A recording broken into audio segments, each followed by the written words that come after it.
अस्सलाम वालेकुम जी। क्लास 9 बेटा, आज का हमारा टॉपिक है कि आपकी ब्लड की जो कंपोजिशन क्या है। हम इसमें देखेंगे कि आपकी बॉडी में ब्लड होता कितना है बाय वेट, ब्लड की कंपोजिशन क्या है, उसमें कौन कौन से केमिकल्स हो सकते हैं, कौन कौन से सॉल्ट्स होते हैं और क्या कुछ होता है। तो सबसे पहले तो आपको पता होना चाहिए कि जो आपका ब्लड है वो बेसिकली एक फ्लूइड की फॉर्म में होता है। फ्लूइड कहते हैं ऐसी चीज़ को जो फ्लो कर सकती है, जो बह सकती है। और हमें ये भी पता है कि हमारा जो ब्लड है is a type of connective tissues. आपके ब्लड में होता क्या क्या है, आपका जो ब्लड होता है इसमें ब्लड प्लाज्मा होता है और आपके ब्लड में ब्लड सेल्स होते हैं। ब्लड सेल्स का आपको पता है, white blood cells, red blood cells, platelets. उनकी डिटेल अभी हम नेक्स्ट लेक्चर में देखेंगे। आज हम देखते हैं कि हमारे ब्लड होता कितना है, इसकी कंपोजिशन क्या है एंड ऑल दैट।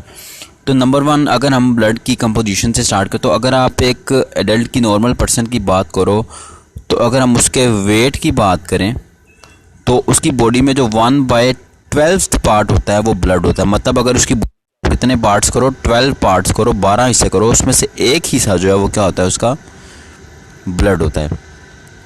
उसके बाद अगर हम बात करें कि वॉल्यूम की, कि बाय वॉल्यूम उसमें कितना ब्लड होता है, तो ऑलमोस्ट जो एक अडल्ट बॉडी होती है उसकी बॉडी में 5 लीटर्स ब्लड होता है। ठीक है, ये चीज़ें जो मैं आपको बता रहा हूँ ये आपके एमसीक्यूज़ के लिए बहुत इंपॉर्टेंट है। तकरीबन जो आज हम टॉपिक पढ़ रहे हैं सारे का सारा ही एमसीक्यूज़ के लिए बहुत इंपॉर्टेंट है। तो नंबर वन, ब्लड में ब्लड प्लाज्मा होता है, ब्लड सेल्स होते हैं। ब्लड का जो बाय वेट होता है वो 1/12 बॉडी का जो वेट है उसका एक हिस्सा जो होता है वो ब्लड होता है।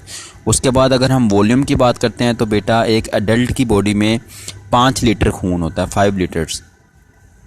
फिर अगर हम ब्लड की कंपोजिशन की बात करें तो आपका जो ब्लड होता है आलमोस्ट उसमें 55% जो होते हैं ब्लड सेल्स होते हैं और बाकी दूसरी चीज़ें होती हैं। तो नंबर वन आती है हमारे पास केमिकल कंपोजिशन।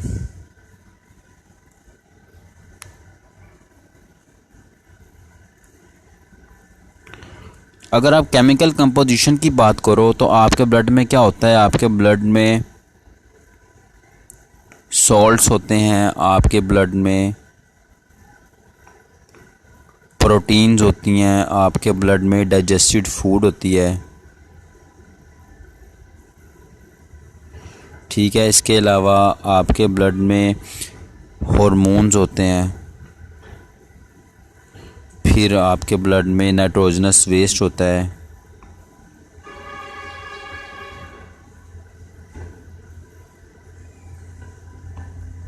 ठीक है, इसके अलावा आपके जो ब्लड है इसमें आपकी रिस्पायरेटरी गैसेस होती हैं।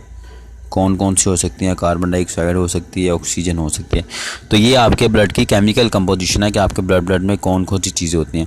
अब वन बाय वन से स्टार्ट करते हैं। नंबर वन हमारे पास आता है कि आपके ब्लड में सॉल्ट्स कौन कौन से होते हैं। तो आपके प्लाज्मा के बाय वेट जो 0.90% है ना, ये आपके जो ब्लड में क्या होते हैं, सॉल्ट्स होते हैं। जिसमें आपका कौन कौन सा सॉल्ट्स हो सकता है, सोडियम क्लोराइड हो सकता है। ठीक है, NaCl जो हम खाते भी हैं, बाइकार्बोनेट्स हो सकते हैं। इसके अलावा आपके ब्लड में क्या हो सकती है, आपके ब्लड में कैल्शियम होती है, मैग्नीशियम होती है, आपके ब्लड में कॉपर होती है, पोटाशियम होती है, जिंक होती हैं। ये बहुत ट्रेस अमाउंट में, बड़ी कम अमाउंट में होती हैं। ठीक है, और इन्हीं सॉल्ट्स की कंसंट्रेशन में चेंज जब आता है, कमी आती है या कुछ ज़्यादा होते हैं, उस वजह से आपके ब्लड की जो पीएच है वो भी चेंज होती है। और आपने याद रखना है कि आपके ब्लड की जो नॉर्मल पीएच होती है वो कितनी होती है, पीएच जो होती है आपके ब्लड की नॉर्मल वो हमेशा होती है 7.4। ठीक है बेटा, ये बहुत इंपॉर्टेंट एमसीक्यूज है, इसको ज़हन में रखना कि ब्लड की पीएच होती है 7.4। और जब इन सॉल्ट्स की कंसंट्रेशन कम ज़्यादा होती है तो उससे आपके ब्लड की पीएच में भी चेंज आ रहा होता है। फिर हमारे पास दूसरी चीज़ जो आती है वो आती है हमारे पास प्रोटीन्स।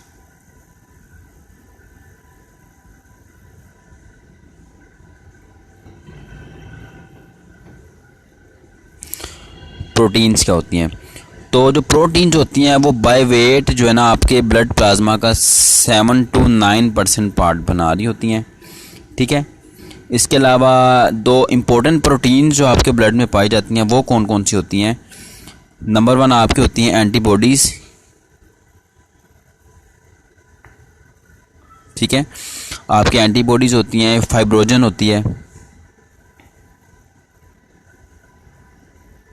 फिब्रोजन के अलावा एल्बुमिन होती है। अब ये एंटीबॉडीज़ का तो आपको पता है, ये एंटीबॉडीज़ क्या काम करता है कि आपका जब कोई एंटीजन आपकी बॉडी में शामिल होता है, कोई पैथोजन बाहर से आता है, तो एंटीबॉडीज़ उसको किल करते हैं। ये आपने इम्यून सिस्टम बेसिकली आपका बना रही होती हैं। फिब्रोजन क्या करता है, ये आपका ब्लड क्लोटिंग प्रोटीन है, आपके ब्लड को जमाता है। लाइक अगर कहीं ज़ख़म हो जाए तो आपका खून बहता रहे, वो जमे ही ना तो क्या होगा, खून काफ़ी सब ज़ाया हो जाएगा। तो फाइब्रोजन क्या करता है कि आपके खून की क्लोटिंग में हेल्प कर रहा होता है। और जो आपका एल्बुमिन है वो क्या करता है कि आपकी बॉडी में वाटर को बैलेंस करता है कि कितना पानी चाहिए, कितना पानी नहीं चाहिए, कितना बॉडी से निकलना चाहिए, कितना बॉडी में आना चाहिए, इन चीज़ों को देख रहा होता है। ठीक है, तो ये आपकी इंपॉर्टेंट प्रोटीन्स ही आपको पेपर में क्वेश्चन आ सकता है, इनको ज़हन में रखना कि आपके फिब्रोजन क्या काम करता है और आपका एल्बुमिन क्या काम करता है। ये एमसीक्यूज़ भी आ सकता है और शॉर्ट क्वेश्चन भी आ सकता है। उसके बाद अगर हम बात करें थर्ड चीज़ की, तो वो आती है हमारे पास डाइजेस्टेड फूड्स। तो डाइजेस्टेड फूड आपको वैसे भी पता क्या होती है, जो भी आप खाते हो पीते हो, फैट्स वगैरह, ये वो कार्बोहाइड्रेट्स, प्रोटीन्स, नाइट्रोजनस कंपाउंड्स वगैरह सारा कुछ आपका आ जाता है। ठीक है, तो आपके डाइजेस्टिव सिस्टम में आपने खाना खाया, वो आपकी ब्लड कैपिलरीज में एब्जॉर्ब हुआ, वहाँ से वो आपके खून में शामिल हुआ, तो काफ़ी चीज़ें आपको वहाँ से मिल गई। इसके अलावा नाइट्रोजनस वेस्ट और हार्मोन्स, आपकी बॉडी में डिफरेंट ग्लैंड्स होते हैं, वो हार्मोन्स बना रहे होते हैं, वो भी आपके खून में होते हैं। और आखिरी चीज़ आती है हमारे पास रेस्पिरेटरी गैसेस।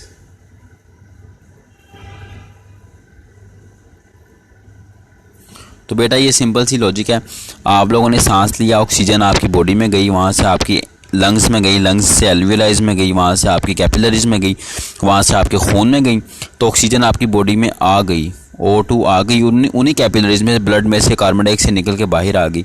तो आपको पता है नॉर्मली इंसान क्या करता है, ऑक्सीजन गैस ले रहा होता है और कार्बन डाइऑक्साइड गैस निकाल रहा होता है। तो ये जो गैसेस हैं ये भी आपके खून में ही पाई जाती हैं।